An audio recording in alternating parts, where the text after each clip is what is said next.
Mr. Hull, you're on mute. Try that again. Welcome, everyone. This is the third MCPS budget information session where we will be discussing the operating budget for the upcoming 2024-2025 school year. This is an opportunity for community members to share their input with members of the Board of Education and district administration. So we look forward to hearing what you all have to say tonight. We are joined this evening by Ms. Shebra Evans, one of our board members, and I will turn it over to her for some opening comments. Good evening. Thank you so much, Mr. Hall, for introducing me, and welcome to everyone that's come to join us. As it was stated, I am Shebra Evans, and my colleagues and I on the Board of Education, as well as our district leadership, we wanted to come here this evening to gather some input from you all on our upcoming fiscal year operating budget for the 2025 school year. For those of you that do not know, this is an ongoing process, right? So we finish our budget up, we approve it in February, our county council votes on it in May, and then we come back in June, and then shortly thereafter, we're beginning again. So we wanted to make certain that we let you know that we value on the Board of Education two-way communication and the opportunity for you all to come forward today and share with us your thoughts around what's working well here in Montgomery County Public School System. We serve more than 162,000 students. We have over 25,000 employees. So we want to know what's working well. And as you all know, that we do this with limited funds. And so we also are approaching the end of the federal funding that we received as a result of COVID-19, the pandemic. And so that's going to expire soon. So we just want to make certain that all that we do in this upcoming budget cycle, that we are making smart decisions.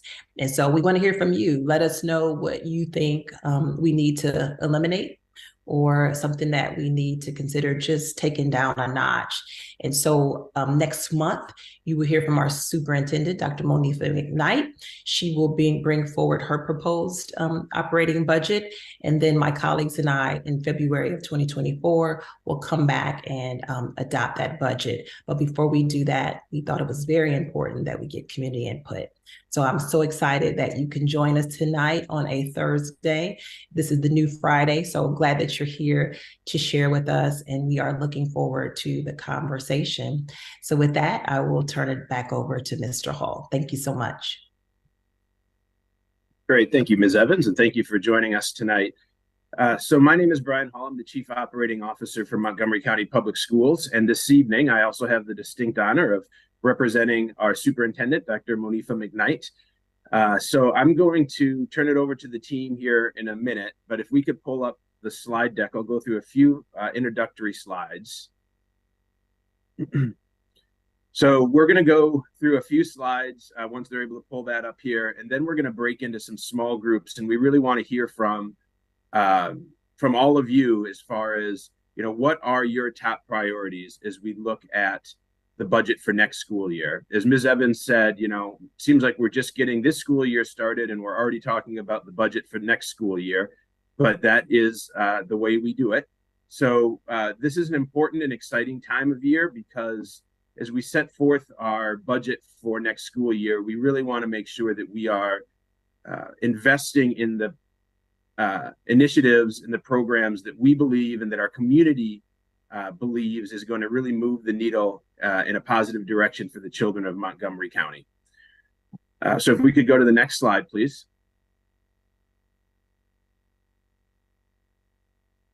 So in MCPS, we have three different sources of funding that go to three different types of activities. The first one is the operating budget. And so this pays for the day-to-day expenditures of the school district. This would include teacher salaries, employee benefits, technology for our students, buses, everything that it takes to run a school system of 211 schools and over 160,000 students every day. The next large funding source is our capital budget. So this goes to new constructions and upgrades to existing buildings to make sure that we have world-class facilities for all of our young learners to go into every day. And so those funds, it's a separate budget, and they really just go to the infrastructure of the school system and our buildings. And the third is the independent activity funds. These are held at the school level and controlled by the school and their leadership team. These funds are mainly raised through things like fundraisers, ticket sales for athletic events, and they go for things like extracurricular activities, field trips, etc. So if we could go to the next slide. Tonight, we are really going to focus on the operating budget. So we are also at the same time running a similar track with our capital budget. We call it our CIP, Capital Improvements Program. We had a public work session with the board earlier this week, and we'll have 2 public hearings on the capital budget next Monday and Tuesday. So tonight, we're really focused on the operating budget, which is the largest by far of the 3 budgets. This year's budget is about $3.2 billion. So we saw one of the largest increases that the school system had ever seen last year, with about $245 million in additional funding. Working with our Board of Education, our county council, and our association partners, we were really able to target that towards employee compensation, which we know in today's job market is one of the most important things that we do. Teaching and working in education has never been more challenging. And so making sure that our teachers, our leaders, and our support staff have the resources that they need to be successful and feel valued within the school system. We were also able to invest in some of the board's highest priorities, which were reading, mathematics, safety and security for our schools. And then we also invested some in our HR department around recruiting and retaining our high quality workforce. If we could go to the next slide, please. All right, so on the left side here, I guess on both sides, on the left side in English and on the right side in Spanish, you'll see the investments that were made, some of which I highlighted. Others include paying for all expenses related to dual enrollment, advanced placement, and international baccalaureate exam fees. So these are some of our advanced classes that we really would love to see all of our young learners participating in. There is a cost, or in the past, there has been a cost associated with these programs, which of course creates a barrier for some of our young learners. And so by picking up the cost of those fees for the exams and other costs, we hope that that eliminates one barrier and encourages more students to participate in those advanced programs. We also were able to expand our preschool education program, or PEP, inclusive classrooms. So this, again, is tied to the blueprint for Maryland's future, which is a sweeping education reform law for the state of Maryland that has targeted investments both in early education, as you see here, and then also removing barriers for advanced education, as I touched on a minute ago. And then, as I mentioned earlier, the very important investments in math and literacy with coaches and content specialists, additional English language development teachers. This is one of our fastest growing populations in MCPS. And so making sure that we continue to expand the supports as our population grows. And then we were able to make some significant improvements to our athletic program. So we already had a very strong athletics program, but this allowed us to invest in an athletic trainer at each of our high schools. So in the past, we were reliant on trying to get people in on a contract or outsourcing those positions. And oftentimes, we're not able to fill the positions or not able to fill them with the quality of trainer that we wanted. And so this has allowed us to bring in full-time trainers at each of our high schools to support our student athletes. And then also, as I mentioned earlier, investments in human resources and security at the school level. If we could go to the next slide, please. All right, so obviously very important that we are aligning our budget with our priorities. So I often say, don't tell me your priorities, show me your budget, and I'll tell you your priorities. So our Board of Education has set forth 4 very simple but very powerful priorities for the school system. The first one, academic excellence. So improving math and literacy rates. We all know that this is a top priority of the school system and of our board, hence the investments that we were able to make in this current school year remains a priority going into next year as we begin looking at our budget. Around the pillar of well-being and family engagement, building a safe and inclusive school climate. As we all know, students should feel safe and welcome in their school building, and nobody can maximize their learning if they're not in a safe and inclusive school climate. The second priority under that pillar is support two-way communication between schools and families. This is one of the things that we're hoping to strengthen with activities like tonight, where we're able to get out and talk with our community about the budget and about their priorities and really wanting to hear from you. So there is a significant portion of today's meeting that will be spent first in small groups where people can share out, and then we'll come back together as a larger group and kind of share out what was discussed in the smaller groups. And then this will help guide the work as we move forward on the superintendent's recommended budget. Finally, professional and operational excellence. So we want to improve the recruitment, retention, and distribution of high quality and diverse workforce. So we all know that we need high quality teachers in every single classroom. We also want to make sure that our staff is happy and feels welcome and wants to stay with us. And finally, that we are allocating our most valuable resource, our staff members, in the most effective way to meet the needs of the individual students in each of our 211 schools. So I will pause there, and I'm going to turn it over to our Associate Superintendent of Finance, Mr. Rob Riley. Good evening, everybody. Pleasure to be here, and I'm looking forward to the conversations. One thing we wanted to do, as both Ms. Evans and Mr. Hall mentioned, we have a $3.2 billion budget, and sometimes it's hard to grasp that. So what we did, or what communications did, was create a video that shows how we allocate our resources, our staffing, and our funds, just to give you an idea of what that process is like. After that, we're going to give instructions on how we're going to solicit your feedback in different breakout groups. But I'd like you guys to see this video first to help set the context.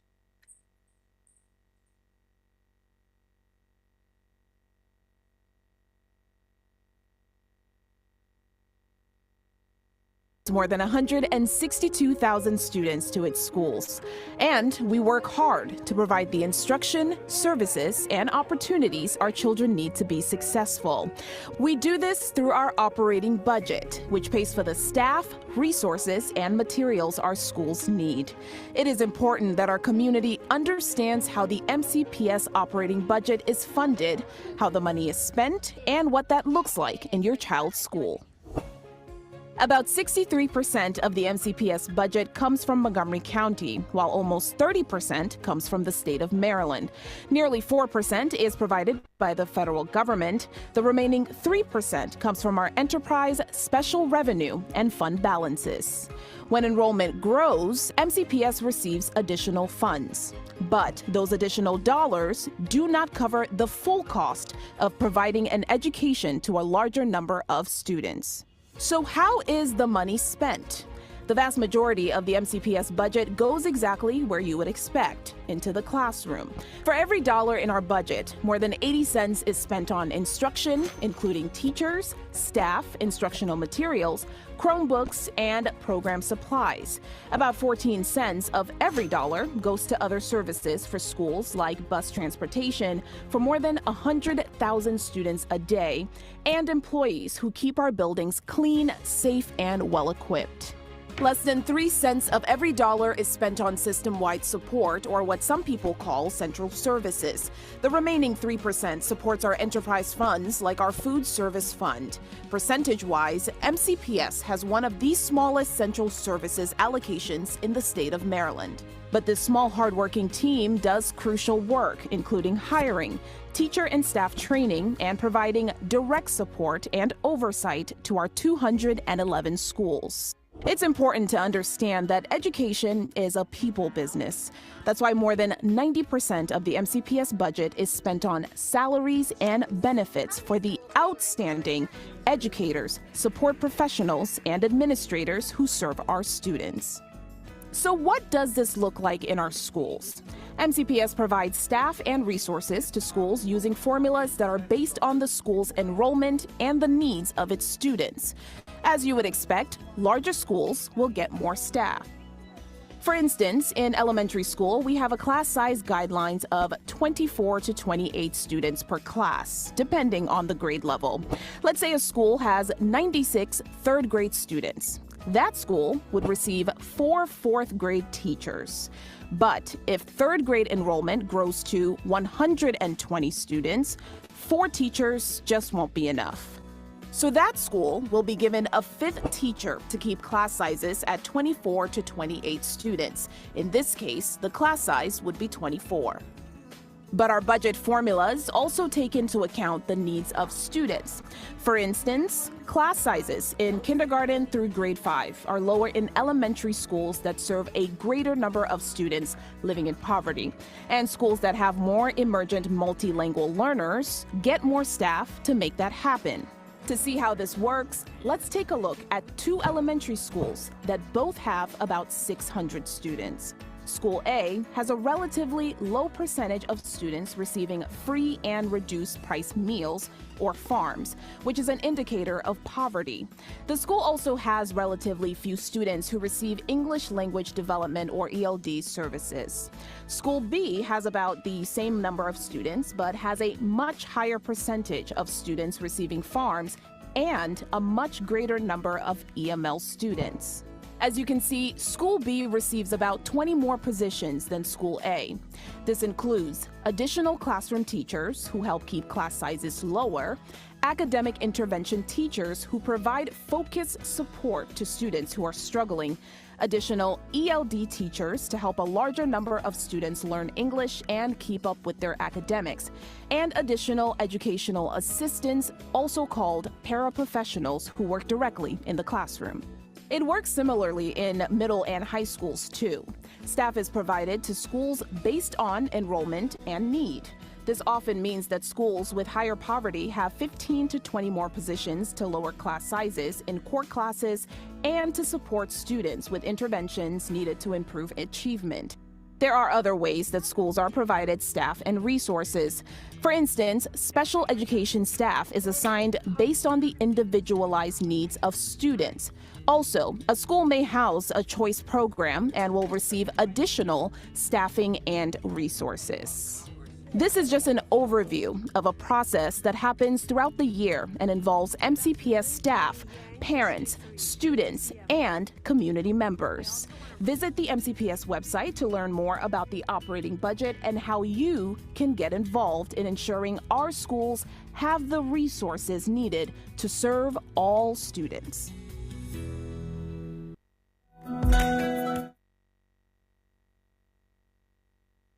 All right, a lot of information there packed into 5 minutes. And the truth is, when we develop our budget, that's really just the tip of the iceberg. There's a lot of information that gets processed. We have to look at the revenues. We have to look at all our different expenses, see what we can afford.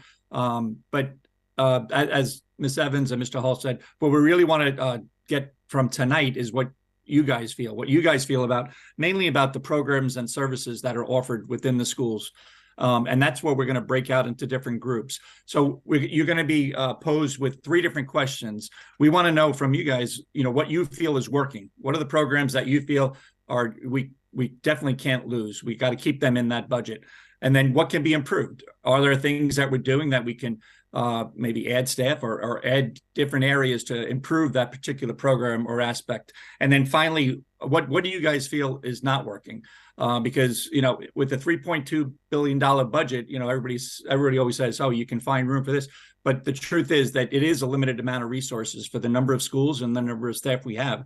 So in order to take on new initiatives and new things to improve student outcomes, it's going to mean that we might have to, or we will have to, get rid of some of the things that we're doing. So that's where we're looking for your assistance. So I believe we're going to, based on the number of folks here, we're going to break up into 5 different breakout groups, and you're all going to be asked, to participate with these same questions. There'll be a facilitator and a note taker in each of these groups. And then when we're all done, we're going to come back and share out, what each of the groups thought and look for some similarities, look for some things that, maybe you didn't think about. So, Terry, are the groups ready? Elba, I know if you can join, I know there's a Spanish group, if you can join that group.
Rob, is the floor yours? Yes, is everybody back from their breakout rooms? I guess they all ended at the same time. And how many, I didn't realize, do we have 5 breakout rooms? We had 6, and I believe we all just automatically got bumped over to the main room. Oh, okay. Okay. So I would say if we have anybody from breakout room number 1, if they'd like to share what they heard from their group.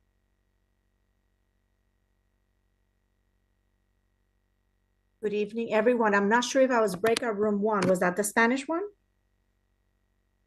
Yes. Okay. Well, hi, everyone. I'm Elba Garcia. I had the Spanish breakout room, and we had really good dialogue. Some of the things that came up in our group was the need for more resources for special education and the students that needed the most. We had conversations about the need for additional or more transparency around our plan for expansion on early childhood. There was also discussion about the threshold for qualifying for early childhood. There was also desire for our budget to reflect more our priorities and include more transparency around what we're doing to increase the diversity of the staff, not only at the front office staff level, but also in schools with teachers, principals, and administrators. There was also interest in finding out how are we using the lessons learned from our equity work, and how is that more visible in the implementation of our budget. And there was also congratulations on basically funding IB and AP exams, but the need to ensure that more students are able to participate in those programs so that then they can benefit from the services that we will providing in terms of paying for those assessments. And a lot of conversation around the pre-K expansion and what is MCPS plan to make that work, and what is the larger desire to work with the community and how we can support in that. So that was some of the juice of what we discussed in the Spanish group 1. Thanks. That sounds like a lot of good discussion there. Group 2, and I'm sorry, we're calling out groups, but I'm not sure who's in each group, but does anybody want to speak for group 2?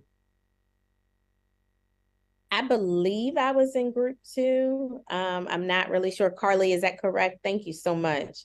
So I do want to thank everyone who joined group 2. It was a great conversation, and I do appreciate their input. Why am I on here twice? I think that is awesome. But we had a few things that we talked about. There were some things that came up just around facilities, and we were able to provide information to our group around just the concurrent running of the operating budget and the capital improvement program budget. And so that was a good piece. There were some concerns from our families around the CARES tutoring and just opportunities for their children, especially the youngest learners, to be able to access supports outside of the classroom structure. And so that connects to the CARES tutoring, the additional supports that are connected to our ESSER funding. And so we did capture that as an interest for our upcoming operating budget, to look at how we really structure those opportunities for children. There were 2 more things that we heard that I do want to elevate. One concentrated around our virtual academy. And so we did hear from a few families regarding, are we continuing with the virtual academy? Where does that come in terms of our funding, but also the access of virtual learning to our youngest learners, and making sure that that was a priority in terms of how we budget. And then finally, and actually 2 things, EML learners and making sure the class sizes were appropriate for our EML learners so that there was a differentiated structure for them. And the final component dealt with having a more modern bus washing facility for our transportation depots that aligned with what Montgomery County Department of Transportation currently offers their buses. So I do want to thank my group for our conversation and their input. Thanks, Dana. A wide variety of topics there. It's a good thing. A lot of it was operations, it sounded like. Good thing you were in that group. How about group 3? Hi, I was the note taker for group 3 that was led by Stephanie Sharon and Diana Wiles. First, I want to apologize to our group. We had an individual that disrupted our discussion at the very end. I didn't know how or have the means, I think, to cut him off. But again, I apologize to the whole group for what that individual did. We did have a really good discussion up to that point. An individual mentioned assemblies in elementary schools and whether PTAs were funding them or to an extent. They had previously had large participation levels, but that participation has dropped. Then just made the point that we shouldn't be relying on PTAs to fund all assemblies. Another individual, a teacher that teaches French, talked about the need for more security in high schools and also the need for more resources, including textbooks for our newcomers, especially our English language development students. Another teacher talked about class size and how that translates to our advanced classes and what can we do in terms of additional supports to help with those advanced classes that have large class sizes. Another teacher talked about a focus on students, special education students and teachers. They have different needs than general education teachers and students, and how we can put more money behind their needs and give the teachers what they want. Another parent of 3 and an educator brought up about the ongoing paying of AP exams and wanted to make sure that when a student opts out for taking an exam, does not take the exam, that MCPS does not pay for that exam. We had a discussion about the need for counselors in elementary schools in supporting mental health needs. And finally, we had some discussion at the end about racial profiling that goes on in our schools. So that's it from group 3. Thanks, Mr. Classing. I actually was with group 4, and I'll communicate some of the discussion that we had. So we spent a lot of time on what is working. So some of the things that our group was happy with was the communication between CESE and the schools and the community. They said it was effective. It seems that we're listening, and knowing that we have to make tough decisions, we are prioritizing well. Also, we have very good special programs. Our magnet program, enriched and application-based high school programs are spectacular. Communications with schools is excellent, and reading and math supports are good. Differentiated staffing for schools with high needs, it does make a difference, and it is in support to the students. So, and I thought the video did kind of, at the beginning, did show things that we're doing in that area as well, too. Language program at Goshen and service is phenomenal. Early intervention with language development is incredible and going well. And then teacher at Virtual Academy, we are ingraining the philosophy of equitable academy and the need to make Virtual Academy the flagship for a nationwide online model. So that's the conversation we had with regards to what's working. As for what can be improved, as for the Virtual Academy, it's not open to the lower grades, and there's a long waiting list. So this individual is looking to see if we can expand that. Mental health challenges for students and the distribution of mental health services. somebody noted that MCPS was an innovator in the 1990s, but hasn't kept up. So that they were advocating for improving in that area. They wanted more staff to address neurological hearing impairment. It's something that a technical item that we might not be meeting the needs of all our students in that area. So there was advocacy for that. Middle school EML curriculum is not serving students well. Somebody had mentioned. We have some of the lowest scores due to middle school curriculum. And then somebody advocated to add phonics to the curriculum in the middle and high schools. Also, somebody mentioned, I believe they were new to our district, that Tacoma class size it seemed a little high. And we had talked about that sometimes enrollment changes after the start of the school year. We got into a good discussion about that, but how we have a reserve and we try to do what we can to mitigate those circumstances where enrollment in a particular class might increase. And then steady and consistent resources and having enough teachers is a struggle, and that we should be looking into creative hiring rather than just looking at full FTEs. And then we had one thing, well, we kind of ran out of time, to be honest, but what was not working is we need to improve conditions for learning in the classroom, restorative mental health, and social emotional learning area. And we had made note, I think one of the other groups made note that we have a lot of investment there in our ESSER funds. So in order for those to continue, we mentioned that it would be important to have advocacy at our Board of Education hearing. So that'll be coming up. I'll give you those dates in a little bit. So that's the input we got from our group. And do we have group 5? Is there one more group? Group 5? Yes, we have 5 and 6. 5 is myself, and then 6 is Chris Cram. So just some themes here to elevate. I'll start with some things that the participants in that group say is working.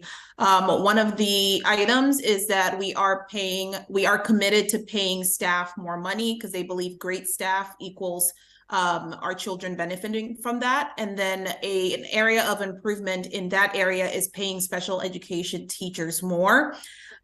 We also had discussion about social services after going over some of the items that are covered through the ESSER funds. Many of the participants elevated that we should not touch anything that has to do with social services and supporting our children, especially post-pandemic.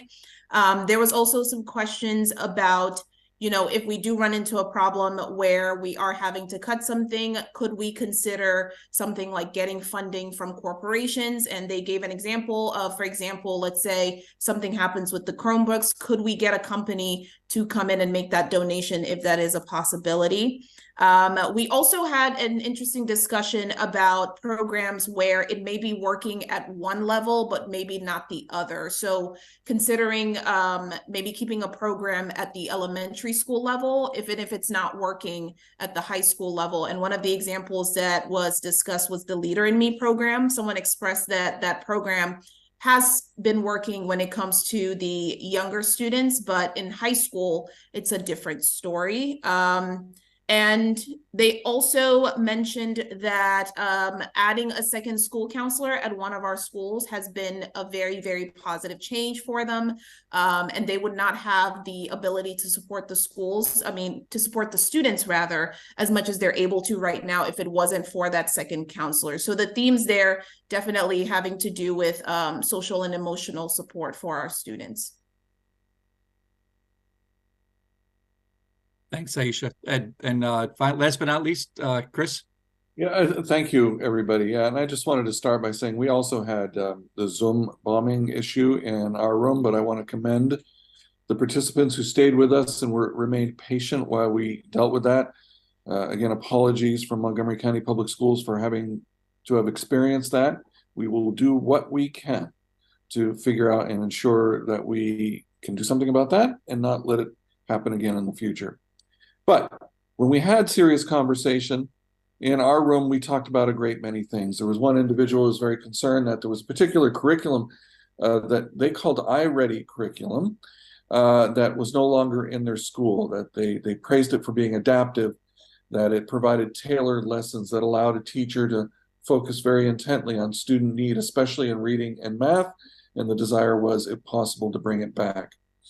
There was a comment, we had to remind ourselves that this is the operating budget, not the capital budget, but just in terms of equitable resources when it comes to facilities, it really makes a difference on the student experience.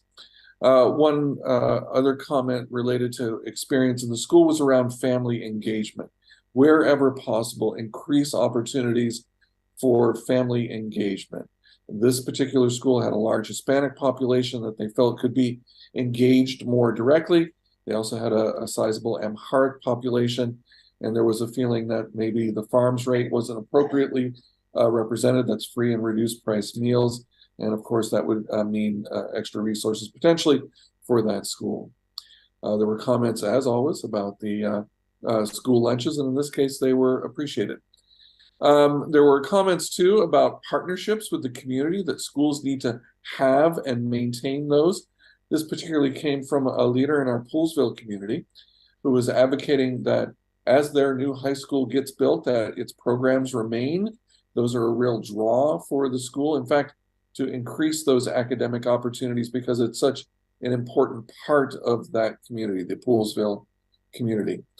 There was a comment too about increasing counselors to better support students. This is not a new comment, of course, but supporting students in real time as they bring issues, concerns, and needing advice, and counselors are an important part of doing that. Moving to the next column, where we looked at what can be improved, there were comments or requests about cultural responsive training and sensitivity around cultural responsiveness for all staff, but this comment was especially for security staff. There was a request for, wherever possible, ensure smaller class sizes. As you can imagine, the feeling was this helps in all areas, academics, but also social emotional concerns as well. And this particular commenter represented students who are in middle school and high school. There were comments about prioritizing funding for teachers, especially teachers with high-level skills, and to make that a point of recruitment, especially in math and science at the higher levels, really working to find folks who can come to us with really high-level talents in those areas. There was a comment from, I believe, a PTA member who felt it important to spend money on recognitions of diversity of students, whether that come in the form of celebrations or other ways to do that very thing in the schools, because it increases, I believe, community, which is, I think, what they were going for there. There was another parent who was very appreciative of the immersion programs, that they felt that they were extremely valuable and should be expanded. They felt fortunate, in fact, that they were at that school and immediately had that program available to them, and were concerned that others might not find that same availability. So that was about immersion programs. And the last comment we captured before we ran out of time was about special education staffing. This has been a challenge in some areas for our human resources department, but also a focus for them in their recruitment. And they were simply asking for more staff, especially well-trained staff, and to ask us to focus our recruitment for special education staffing. So that's what we captured in Group 6. Let me turn it back over to you, Mr. Riley.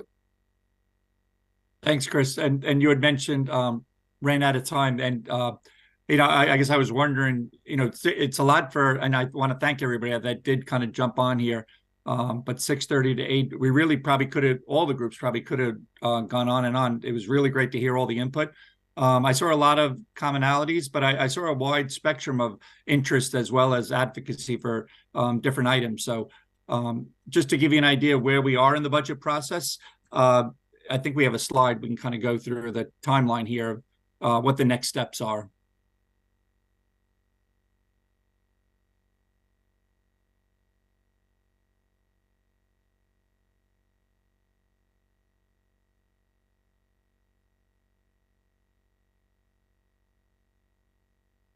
All right. So we mentioned in our group, but just in case, everybody else for their information, there will be further opportunity.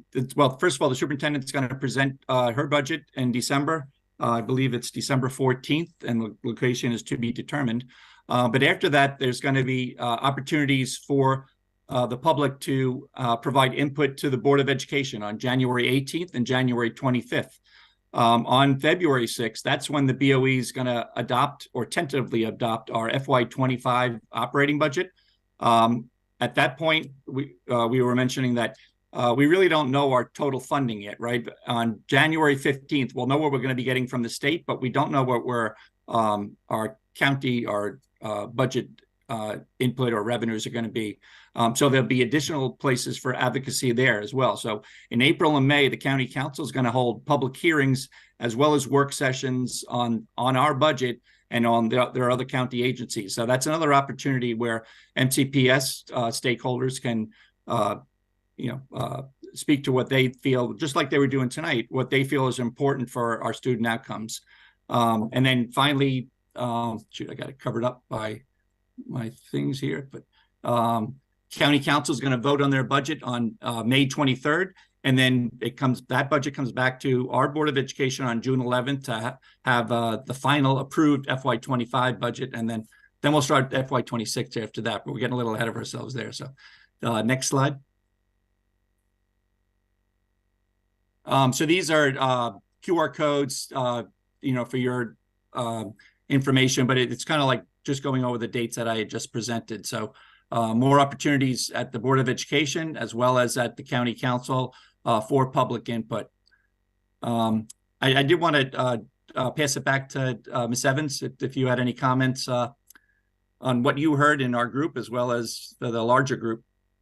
No, I just really appreciate everyone taking their time to come out and share their thoughts, how we can improve our school system, what we're doing really well, and then what we can think about if it's necessary or not. I do appreciate that. And I just wanted to give a special shout out to MCPS TV. It takes a lot to do all this. And so this is the third one. There are 2 more to come. Thank you to Rob, Riley, and all of the budget team for all the work that they are starting to do and that they've been doing, because their work goes on all year round. As we said, this is a year-long process. And then just to our district leaders for coming on here, helping to facilitate the conversation. It was very, very engaging. And so as Rob said, please come out January 18th and 25th. And remember, we want you to take that testimony forward to the county council as well. But just really appreciate having this 2-way dialogue, which is really important to not only the board, but to the district as well. So just tell your friends about the next 2 meetings. And thank you for coming tonight. Thank you, everybody. If you have any further questions or if any of your budget questions weren't answered, you can go to our budget website and we have Ask a Budget Question on there, and we'll get back to you with any responses in that area. But I'd like to thank everybody and have a good evening. And Rob, if I may, let people know how they can find that budget website.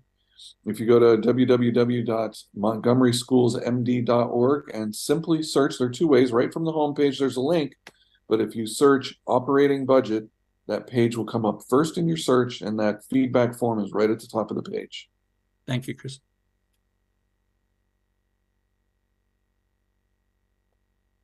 Have a good evening, everybody.